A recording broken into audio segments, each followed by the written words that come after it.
Hi everyone, we get asked questions daily, weekly, monthly.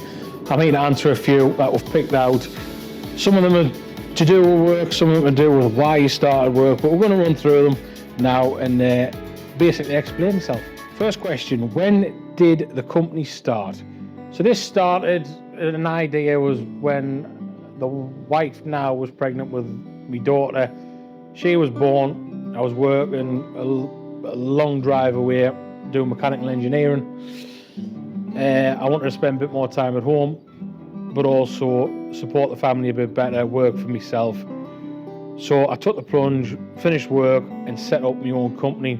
Short amount of money, set up a little unit, basic metalwork facilities, and I wanted to go out there to do mechanical engineering on site, fixing machines and stuff. So yeah, that's how the company started. The reason I wanted to start a company, I briefly just said that. So the next question is, why did I want to start a company? I wanted to better myself and the family and have a better work-life balance. Soon come to realise with running your own business, that's not the case. Very hard to have a work-life balance, but I wanted to better the future for my family. What type of materials do we specialise in here? Mainly mild steel and stainless steel. We do get some random jobs in with aluminium. We can cut, bend and weld aluminium. So we cover the main metal materials within the fabrication process. Can you provide an overview to your fabrication process?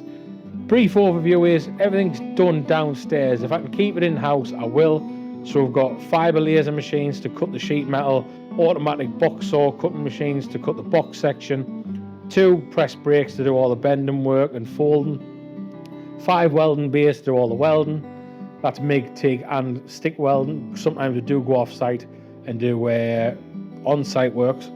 We've got powder coating oven, so we do all our own painting, spray booth, CNC wood machine to cut our own wood, aluminiums, perspex, all that sort of stuff. And then we've got assembly bays down this side of the building, all geared up with tooling. We're trying to invest in the best tooling as well. So everything's built in-house, we can control the quality that way.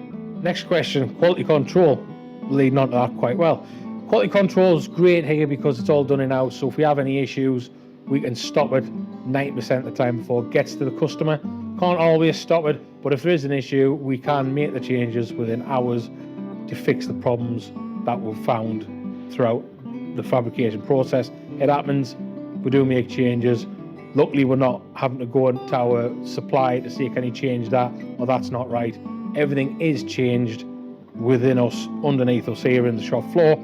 So we've got great control over the quality side of things and if there's any issues.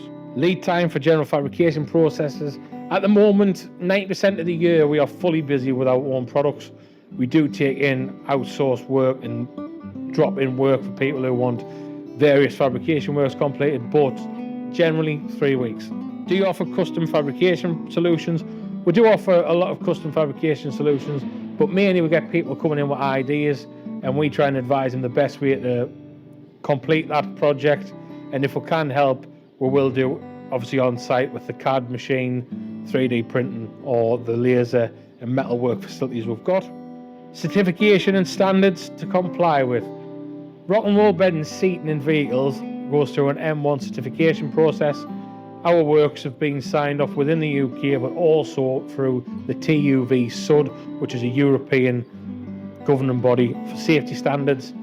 Our seating, as you can see where I'm sitting on, will comply to ECE 14.9, which is seatbelt anchorage and strength testing, ECE 145, ISOFIX points and top tether testing. You've got ECE 16, which is covered by seat belts.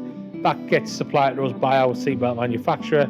And then finally you've got ECE 17, headrest testing. This gets ignored a lot and it's a big thing. If you haven't got the correct size headrest and you're in a crash, someone is going to have a serious neck injury. So make sure if you buy from us or buy from someone else, ECE 17, very important.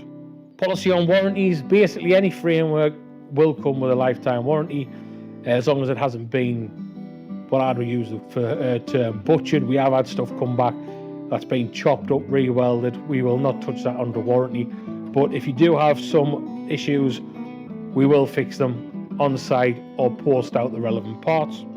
What are the dimensions of a typical rock and roll bed? This one I'm sitting on here is your 3/4 rock and roll bed. This is the typical one that you put in your camper vans, your VWs, your Transits, with a full-size kitchen like this. So this is 1120 wide, makes a 6-foot bed, sits beside a full-size kitchen like this. So that is the typical dimension of our products. We have got a vast range, different widths, 2 different heights. So yeah, this is the main one. We call it the flagship IMEX 1120. How would you ensure safety and stability of rock and roll beds during travel? As if you mean actually in the vehicle and driving, we have various locking positions here. That keeps everything nice and still in a seat position. It keeps itself in a bed position. Our other range has locking knobs on the front. The rail system has locking pins for them for the rail system. So everything is sort of over-engineered for safety. It is the customer's responsibility to make sure things are in the lock position. And can you maximise storage underneath the rock and roll bed? You can do. Underneath this one here, you've got a typical size of around about an 800 square. We do supply runners and a shelf, so you can have a lockable drawer that comes out front or rear, or you can just put a floating shelf in on the rail system. So when the bed moves, everything in there, like sleeping bags and stuff, will move with it and not get left behind. So there is quite a bit of room underneath there to utilise for storage. What are the common challenges when facing fitting a rock and roll bed? I'll tell you the biggest one, getting your spare wheel off. There's a lot of people who turn up here, they don't know they've got a spare wheel. They think they've got a spare wheel and it's not there. Or the spare wheel's got a lock and wheel nut on it and they haven't got the lock and wheel nut key. That is our main issues. The amount of hours I've spent on my back grinding off lock and wheel nuts, it's not very fun. So make sure you can get your spare wheel off. Our frames are not, they are pretty universal fitting. There is a pattern where you've got to fit bolts, but the slots in places. We've not had a vehicle we can't fit a frame to. So the main thing I would say is get your spare wheel off. There's a lot of different things. Obviously, VWs have a brace underneath. Some of them have got 2 lock and wheel nuts. 1 lock and wheel nut, 1 19mm bolt. Transits have got a wind down mechanism, which is great if it actually works. Vitos are the same, I think. So yeah, main thing, get your spare wheel off.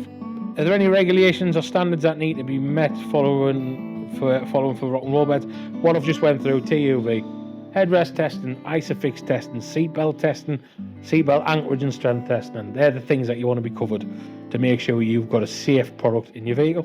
What accessories and add-ons can you add to enhance their functionality?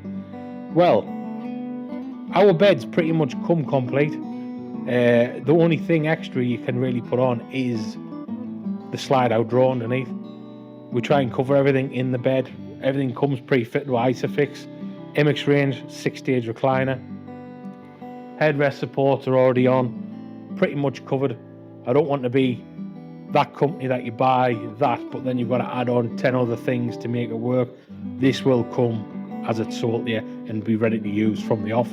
So the only upgrade that I would recommend, if needed, is the base drawer. Where in the world do you deliver to? Anywhere. We've had Japan, New Zealand, Canada. We've got a fulfillment warehouse in Dallas, Texas, USA. Deliver all over Europe. Got regular shipments going over to Germany every 6 to 7 weeks. They go over. So yeah, there isn't a place that we haven't been able to ship to yet.